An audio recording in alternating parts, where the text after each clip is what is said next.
the motion. But obviously, like every Kenyan will ask, what's the hurry? The bill already is running. It has already been signed, enacted, and it's operational. All that we need to do is to rationalize the budget to fit the expected revenue. We have not even concluded the presidential memorandum on the Finance Act. So I don't know where we are anticipating debate. What if Honorable Bukoso, Dr. Bukoso is able to marshal 2/3 majority to defeat the presidential memorandum? Where does it leave us in such a circumstance? So procedurally, Honorable Speaker, I would have imagined the orderly way to do things will have to have dealt with the presidential memorandum on the Finance Act, or Finance Bill, so to speak. So we are certainly sure that the amount that was proposed, 300 and something billion, is not going to be realized. Before then, we rationalize the budget. What if we are able to defeat the presidential memorandum and then we pass the Finance Bill the way it is? So will you have again to do another second supplementary, which becomes very untidy? Fine, I don't sit in the House Business Committee, but if I sit there, that would have been my advice. Let's deal with the revenue side, then we finalize with the expenditure side. Thank you, Honorable Speaker. This is a very straightforward matter. I don't know why there would be so much. Members, I just put the question on this matter, that this House resolves to exempt the business appearing as order number 11, today's order paper from the provisions of Standing Order 43, being a Wednesday morning. A day allocated for business not sponsored by the majority or minority party, or business sponsored by a committee. Will as many of that opinion say aye? Will as many of that opinion say nay? Ayes have it. Next order.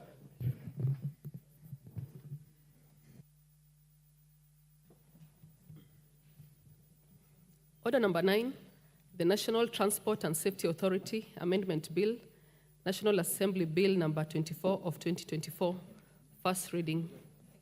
A bill for an act of Parliament to amend the National Transport and Safety Authority Act and for connected purposes.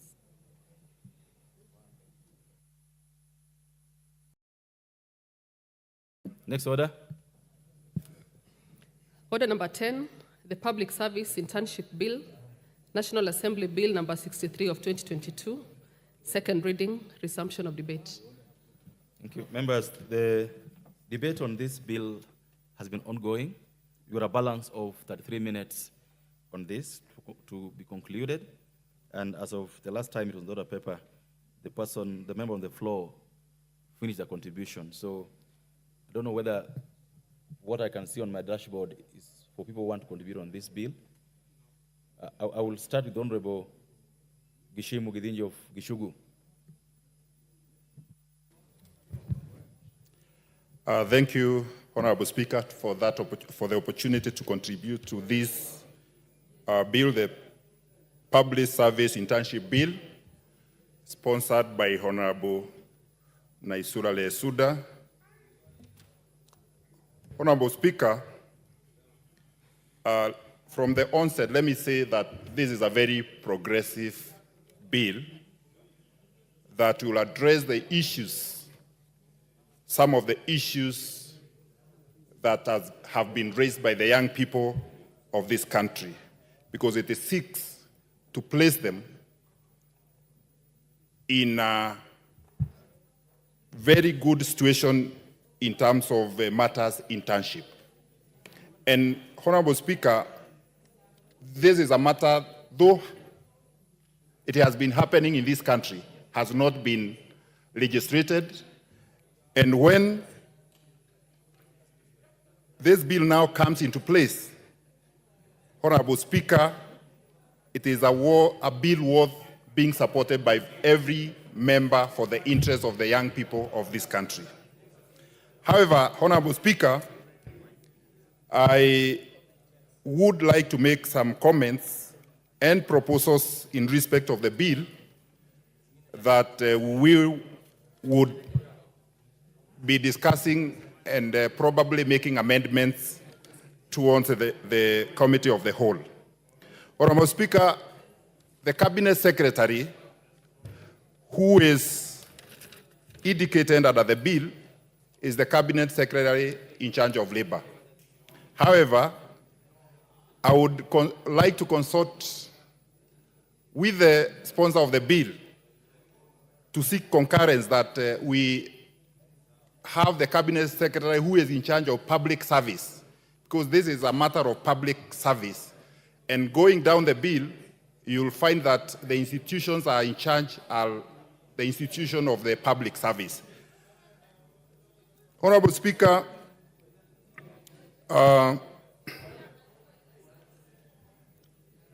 then under clause 6.1, it refers to a person in charge of the public service. I think, and in my opinion, with the concurrence of the sponsor, I'll be seeking an amendment so that we institutionalize the matter of internship than personalizing it, so that we leave it to the public service. Public service in itself is an independent commission, and once we say public service, it does not matter who will be in charge, but the public service as an institution will be in charge of the internship. And that also goes to clause 6.4, whereby the public service as an institution, as a commission, an independent constitutional commission will be required to do the recruitment. Honorable Speaker, under clause 9E, there appears to be a conflict or a misunderstanding between the supervisor and the mentor. I think we need to centralize an intern before, or to be, there should be only one person in charge of an intern, instead of having a mentor and a supervisor for ease of coordination of the activities of an intern. I think that is an area that I will also be seeking with the concurrence of the sponsor to have an amendment. Honorable Speaker, if you go to clause 10, clause 10 provides for the stipend which should be paid to the intern, and that should come by way of a regulation by the cabinet secretary. I think since a stipend is also very central to the issue of an intern, we should have the regulations also pegged on a specific time within which they should be made. And I will be moving an amendment to say that where a stipend has to be by a regulation by the CS, that has to be done within 6 months, so that we don't have a situation whereby an intern starts and ends the internship without the regulations being in place. Maybe 6 months from the date of assent of this act, of this bill into law. Honorable Speaker, under clause 11, it provides for a personal insurance cover, personal accident cover for an intern. I think there should be a general insurance cover, which should also cover any other medical issue and also matters of personal accidents. So I think that's an area that I will also be seeking to have an amendment during the committee of the whole. Honorable Speaker, if you look at the clause 14, clause 14 provides for grounds under which an intern can be discontinued.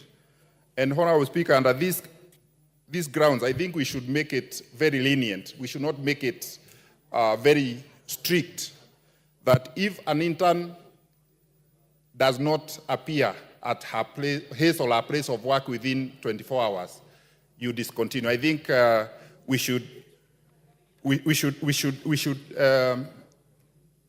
make it a bit lenient so that if an intern does not appear at the place of work for a longer period, like maybe 2 weeks, without any explanation or any permission from the supervisor or the mentor, I think that can also lead to gross misconduct or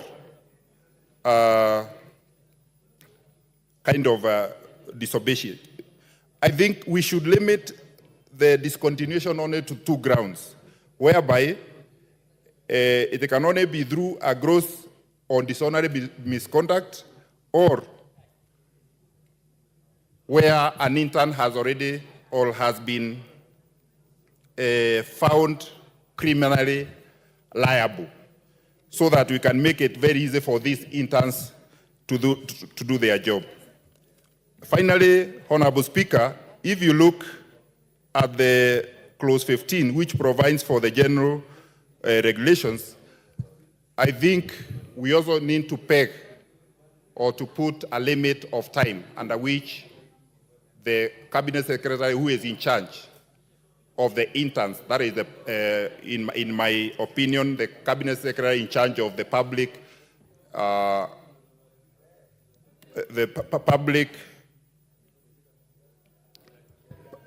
service, it should be given a time limit of about 6 months within which the regulation should be in place, so that we can be able to operationalize this act within a very reasonable time. Honorable Speaker, otherwise, this bill is very progressive, and with many amendments, or the few amendments that I've been able to highlight, it will be able to address the issues that the young people of this country, some of the issues that they've been indicating, where internship has not been very well structured in this country, and it will enable them to progress their careers. And one of the things that we should also be able to structure in this bill is to differentiate the internship by the national government and the internships by the county governments. And also, we should also indicate that the period that have been served by an intern should also be considered as part of the experience when an intern is also getting or applying for a permanent job in this country. Honorable Speaker, I beg to support. Thank you. The member for Kitui West, you want to speak on this? Do you want to speak on this, member for Kitui West?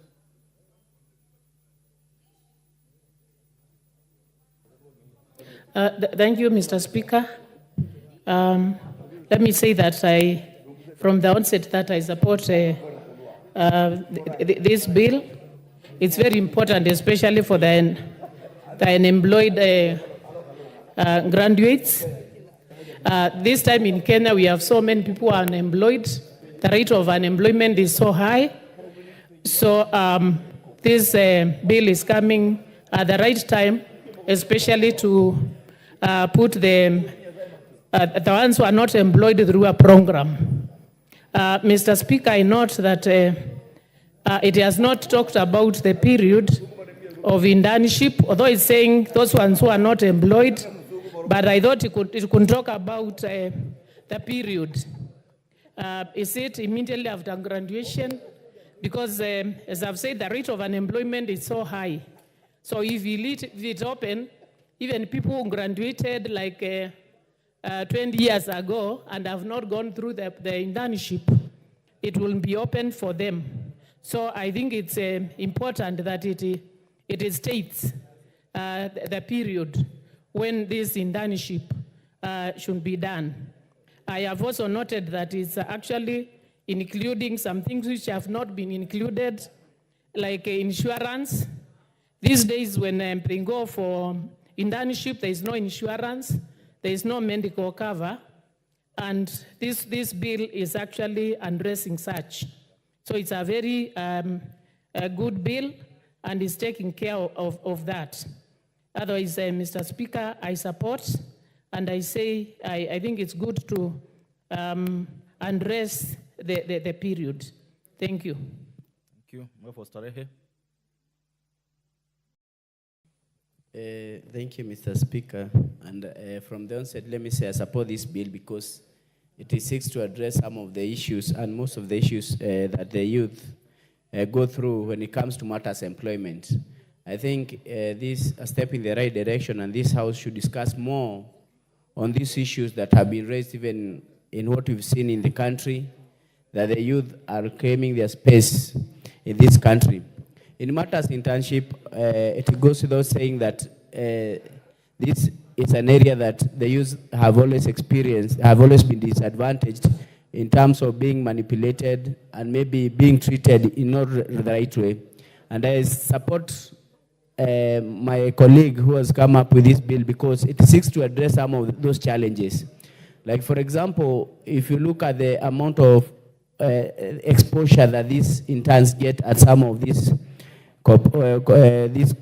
areas they work in, it is very limited to being messengers. They are given these later duties. They are not exposed to attain experience in these fields that they work in. And it is only fair that we understand that the world is moving in a very revolving way, the world is advancing, and the technologies are changing every now and then. Most of these interns possess great knowledge, great wisdom, and great ideas on how to move this country forward. And it is only right that from now going forward that we treat these interns in the right way and actually use their manpower to move this country forward. So I support this bill and also ask for the move of the bill to incorporate an element of making sure that once these interns finish the internship, they have a promise on being absorbed into these companies, into these areas that they work in, so that we can address the issue of unemployment. Mr. Speaker, we've seen the doctors' interns, people who are highly educated, suffering in the streets of Nairobi, asking the government of the day to absorb them and actually begging even for a stipend that has been reduced from 260,000 to a meager 30,000, something that is very not favorable in the economic times that we are in.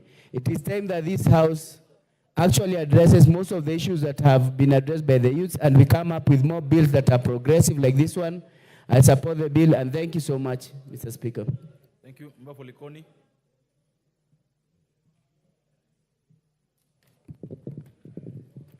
Thank you, Honorable Speaker. Honorable Speaker, I stand to support the Public Service Internship Bill 2022 by my sister, Honorable Naisula Lesuda.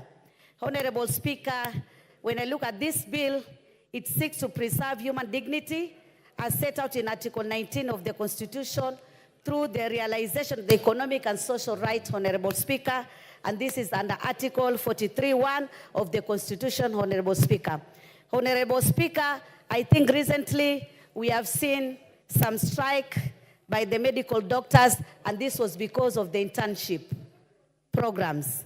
Honorable Speaker, the bill will promote a clear linkage between education, training, and work. Honorable Speaker, most of the time when you see some advertisements, people are being asked whether you have some experience, whether you know the know-how about that job. So for any person to have placement on job, he needs to have some experience. So I know, Honorable Speaker, if we enact this bill, then it will be easier for our students coming from the university, from colleges and other education institutions and training, they can be able to have some experience, Honorable Speaker. Honorable Speaker, the bill also promotes a well-structured and coordinated internship programs. Honorable Speaker, we want a coordinated, structured internship program so that we avoid these things of demonstration, we avoid so many challenges which our students or Kenyans who are coming from universities and colleges are facing, Honorable Speaker, in terms of placement on the jobs. Honorable Speaker, the bill also provides for remuneration of interns. It can be maybe a stipend or maybe a certain allowance so that it can assist them in terms of transport, also for subsistence as the intern contribute to the national building, because they also add value. Anytime they're in that program, they add value. So at least something should be done so that they can motivate them, Honorable Speaker. Honorable Speaker, the bill also enhances access to medical cover, which is very important, Honorable Speaker. Sick leave, which is also very crucial, Honorable Speaker. Maternity leave, it's also crucial, Honorable Speaker, as well as insurance, which enable the intern to access all the amenities, thus improving their well-being at the workplace, Honorable Speaker. Honorable Speaker, many years back, when our students graduate from university, it was mandatory that they are going to be placed for internship. But nowadays, most of them, they graduate, they're out from colleges, other education institutions, but they don't know where to go. They don't know how to acquire experiences. So, Honorable Speaker, with these few remarks, I want to say that I congratulate Honorable Naisula Lesuda, because when we enact this bill with some few amendments, so that it doesn't bring some crisis again in the future, I support, Honorable Speaker. Thank you. Member for Sotik. For Sotik, are you contributing to this? Do you want to speak on this one? Member for Sotik, you are next on line.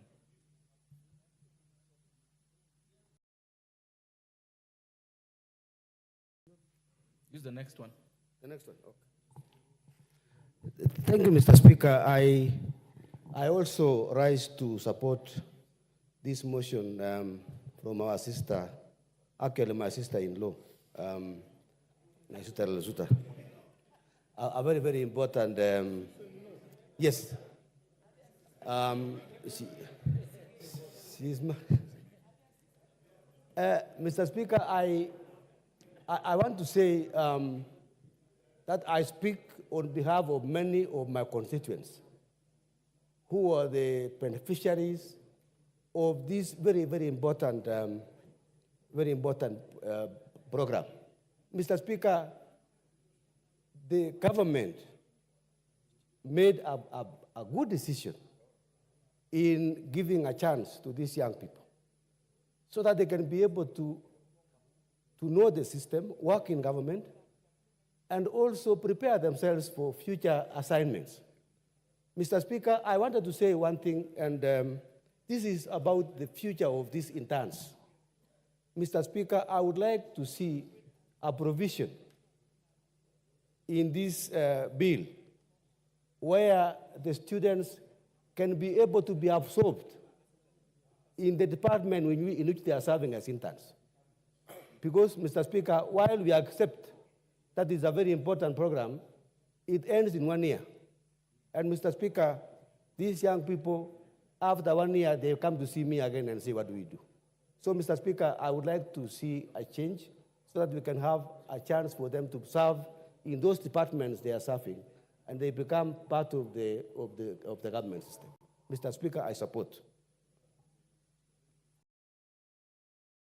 Members, the time allotted for this particular bill is lapsed. I now call upon the mover to reply.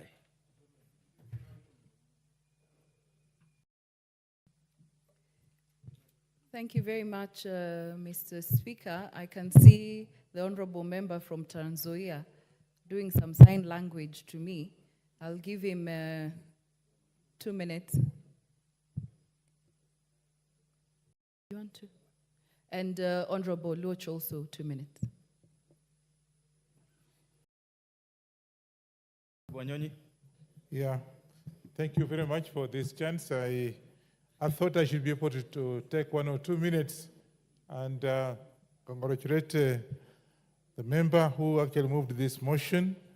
That it's very important that we actually incorporate some time to both the colleges and schools so that at least people who finish colleges or universities, whatever, they are given time to be able to prepare for whatever assignment it is for them. And therefore, it's important that actually this kind of program should be actually be part of schooling or college, whatever it is, so that people can grow, and when they go, they know where they are going. and particularly acquire what is required in that particular field. And therefore, I want to suggest that we actually incorporate this into the schools syllabus or whatever it is, so that can be able to have either 2, 3, 4, 5 months acquaintance, so that can be able to prepare those who live in the colleges, whatever, for their future. We have people who don't even know what they are doing. They go to, they are employed, and they just become busybodies. So I think this is very appropriate, and I want to suggest that actually we have this incorporated in the school programs. I support. Thank you, Honorable Watch. Thank you, Honorable Speaker. Allow me to thank the Honorable Member Lesuda for coming up with this bill. Honorable Speaker, this issue of internship is a very important issue. As a person who was a beneficiary of internship in different area of specialization, which is the legal profession, I honed my skills and became the person that I am because of the internship that was offered to me, albeit in the informal sector.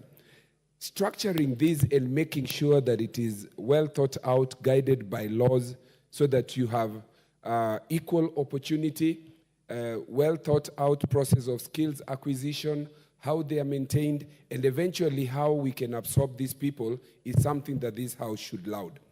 The doctors' strike and the agitation that was out there is one that we should also give us food for thought and reflection, that what happens to these people after we spend so much time and resources. They have gone to school for 7, sometimes 8 years. How do we eventually ensure that these skills do not go to waste? Lastly, Honorable Speaker, as I support and congratulate the member, there is an agitation by the Generation Z.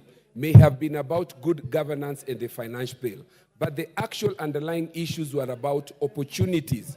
This bill will be able to create a platform and opportunities for some of those generations, some of whom are in universities, some of those generations that are following, like the Alpha generation, so that they can enter into a structured system of government where they can learn, acquire skill, and use them for national development. I thank you, Honorable Speaker. Thank you, Honorable Lesuda. So thank you very much, Honorable Speaker, for this opportunity to reply to this bill. And I just want to thank each and every member in this House who contributed. I want to say that your input is very valuable to the improvement of this bill, Mr. Speaker. I had written a long list of members who contributed, but I think I misplaced it. I'm not able to call you out by name, but I just want to thank you very much. I have picked a number of issues, Mr. Speaker, which I wanted to bring to the attention of this House and also to Kenyans on some of the comments that members have raised, which I think will be important for us to agree as we move to the next stage.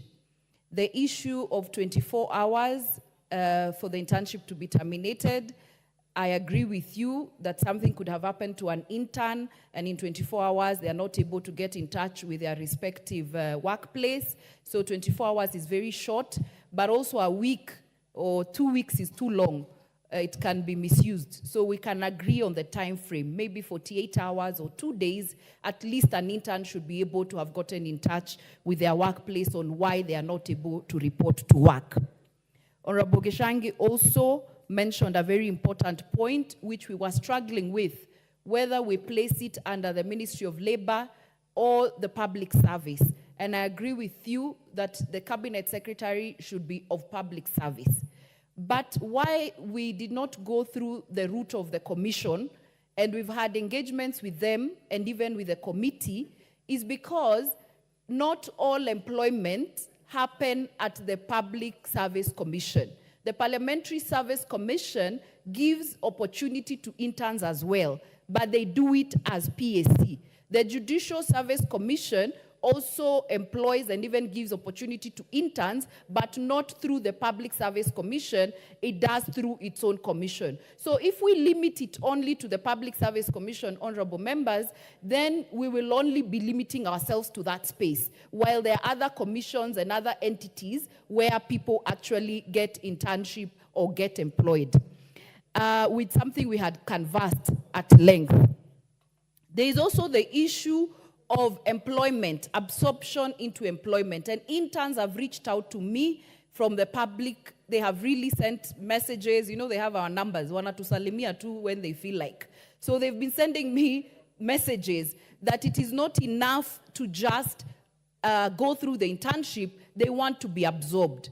This we also canvassed. And because it will have a budgetary implication to the country, we really debated and we said, because we are not sure on how many people are going on retirement, we are not sure of the budgetary allocation, it is something that we can amend in the bill and say that interns be given priority. So that when the interns move, then others get an opportunity through internship. Because it is unfair that an intern, and I've seen at least with TAC, they had incorporated that in the merit section during employment, if you have done internship and it builds to experience, you get a number of marks.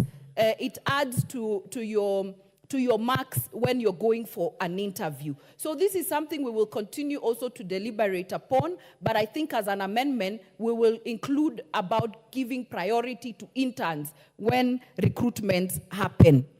There is also the issue that was raised on the time frame. Currently, PSC, Public Service Commission, has a time frame when you can be an intern. I think it is until I don't know how many years. They don't take people who graduated much earlier for internship. And people are saying that is discriminatory because they are supposed, anybody, provided you're a graduate, should be able to do internship. And maybe they've been applying for so many years, even 5 or 10 years, and they've not been able to get internship, or they don't have godfathers to get them internship. So we're not supposed to discriminate upon them by not giving them internship. So maybe the time frame we will consider during the next stage of amendments, whether we should do away with it or we make it a longer time, Mr. Speaker. And so I want to thank Honorable Geshangi today, Honorable Nyenze of Kitui West, Honorable Mishimboko, Honorable Wanyonyi, and Honorable Luoch for their contribution. And Honorable Wanyonyi, what you have said about including it when the students are in school, it is captured on who can be an intern. You can do it at the end of your schooling, or you could do it at, as you continue with your education as part of your, because some of them do internship in between, before they graduate as one of the requirements. So that is captured. I wanted also to raise the issue that has been raised about the medical cover. I agree. Maybe we might have to call it to do a proper medical cover and not just the accident insurance. It's something that the government can look at, even as we move to shift. They can come up with a package that takes care of our interns, generally in terms of a medical cover and not just the accident insurance. I agree with you. This is something that we can look out for. I just want to allay some fears that some members had. For example, the majority deputy leader, Honorable Baya, who was saying that he feels like this bill is going to provide cheap labor in this country, where the interns, because we've given them a stipend, we've given them the insurance cover, that we will, the maternity leave, that we are on, and paternity leave as well, that we are going to misuse them because we feel we have taken care of them to work for us cheaply. That is not the import or the intent of this bill, Mr. Speaker. This bill just dignifies the interns because they are working anyway. Even if you say that we don't want to make them to give us cheap labor, they are actually working. And so as they work, what this bill does is that we dignify them with the services that they're offering at that particular time as an intern, Mr. Speaker. And I wanted to use this opportunity also to raise the issue of the JSS teachers who have been suspended from their duties across the country because of participating in their right when they demonstrated, when they wanted to be employed, Mr. Speaker. There are about 700 and something JSS teachers across the country whose contracts were terminated, Mr. Speaker. I want to use this floor of the House to talk to TAC that kindly treat our teachers as human beings. They were on the streets because they were feeling bad because they've not been employed, and it is unfortunate that their contracts have been terminated when we have put money in this supplementary budget so that they can be employed. And so it is unfortunate that those teachers have been offering their services, and then when they are just about to be employed, Mr. Speaker, TSC now terminates their contract, Mr. Speaker. I know that they have been asked to appeal. They have done letters to TSC. They are waiting to go for interviews, the oral ones, to present their case.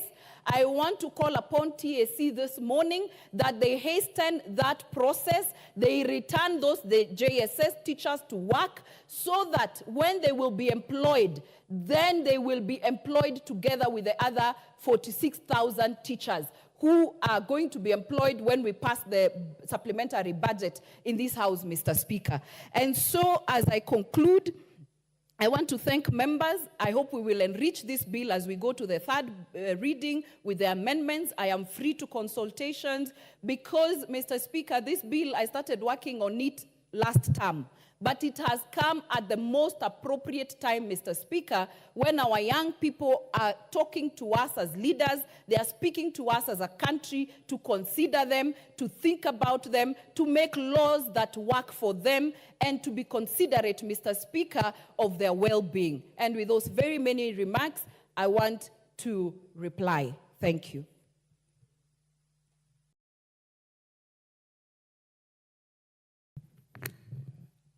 So, members, I therefore then put the question that the Public Service Internship Bill, National Assembly Bill number 63 of 2022, be read a second time. Will as many of that opinion say aye? Will as many of that opinion say nay? Ayes have it. A bill for an act of parliament to make provision for internship of college and university graduates in the public sector, to provide for hands-on training and acquisition of skills by graduates and for connected purposes. Next order. Order number 11, motion, consideration of the first supplementary estimates for the financial year 2024-2025, general debate. The member for Kiharu.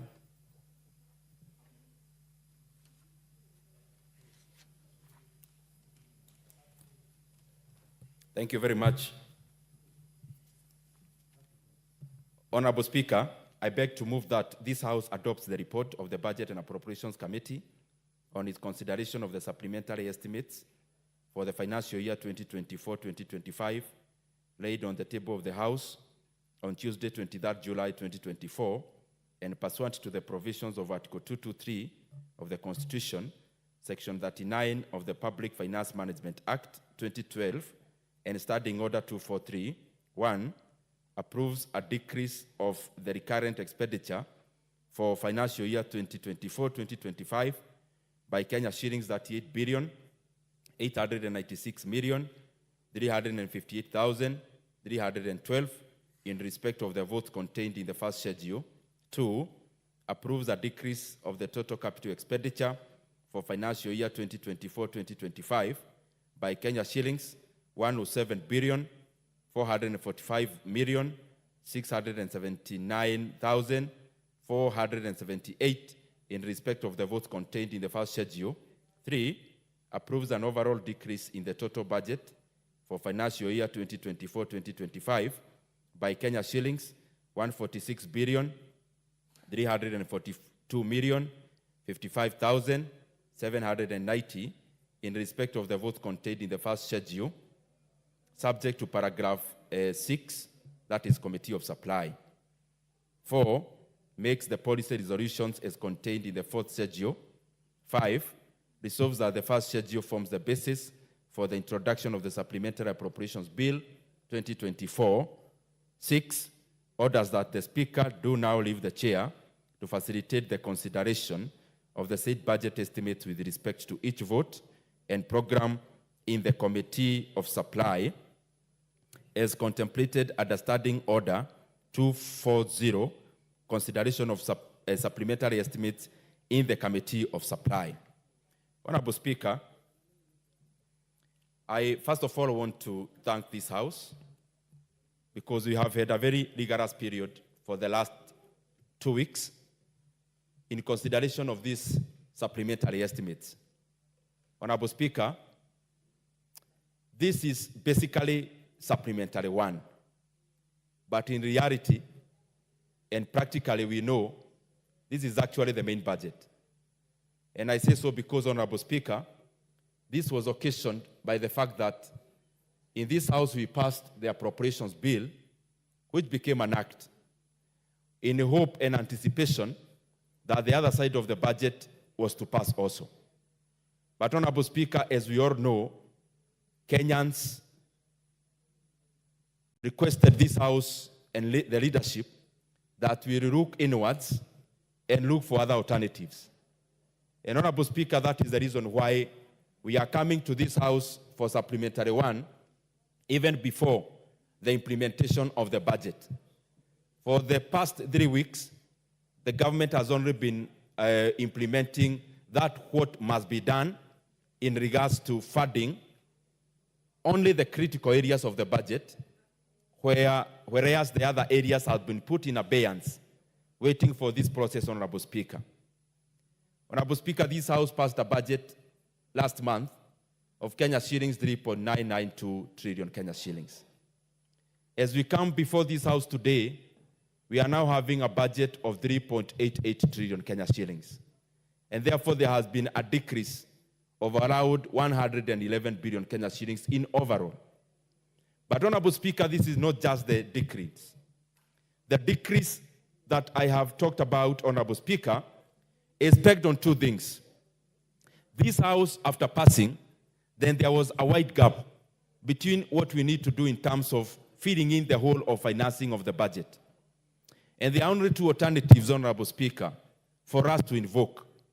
One was to borrow slightly more, which we have done, Honorable Speaker, in this budget, where we are now borrowing slightly more to a tune of Kenya shillings, Honorable Speaker, 767 billion, up from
our country to continue borrowing, and especially increasing our level of borrowing.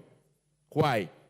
The problem we have now as a country is based on the fact that in the previous years, we borrowed more than we ought to have borrowed. And therefore, the weight is now on us. Honorable Speaker, I was just talking to Honorable Marianne Keitani just here. And she's actually very mad by the fact that some of the expenditure lines the Departmental Committee on Trade were considering, they felt they ought not to have been cut. But Honorable Speaker, this is the situation. And I am glad my sister, Honorable Marianne, is listening. This is how it is. And I actually conversed also with the chair of trade. I had seen him here today, this morning.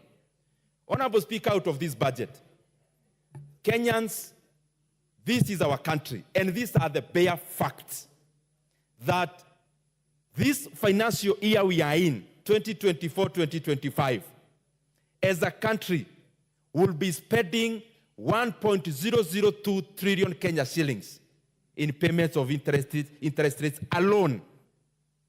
Interest rates in incurred out of domestic borrowing and also foreign borrowing will be spending over 1 trillion Kenya shillings, precisely, I think 1.002 trillion Kenya shillings. And therefore, Honorable Speaker, we may come here and read a budget of 3.88 trillion Kenya shillings as we are doing today. But the fact of the matter, even before we finish reading, we are already paying interest rates of 1 trillion Kenya shillings. Honorable Speaker, the monies that we pay in terms of our obligations to the civil servants who have retired, Honorable Speaker, in regards to pensions, we are talking about over 200 billion Kenya shillings. And therefore, Honorable Speaker, even before we start negotiating about which projects to be done, 1.2 trillion Kenya shillings is off the table. Honorable Speaker, we have had also to do something unprecedented, which I'll mention later. But out of that budget, Kenya shillings, 380 billion Kenya shillings is equitable share. And therefore, Honorable Speaker, if we do the math, we see what remains. But even more surprising, Honorable Speaker, you know, when we talk about debt service, it is not just a component of interest rate. It is also a component of also the principal. The entire expenditure in debt, Honorable Speaker, is Kenya shillings 1.8 trillion.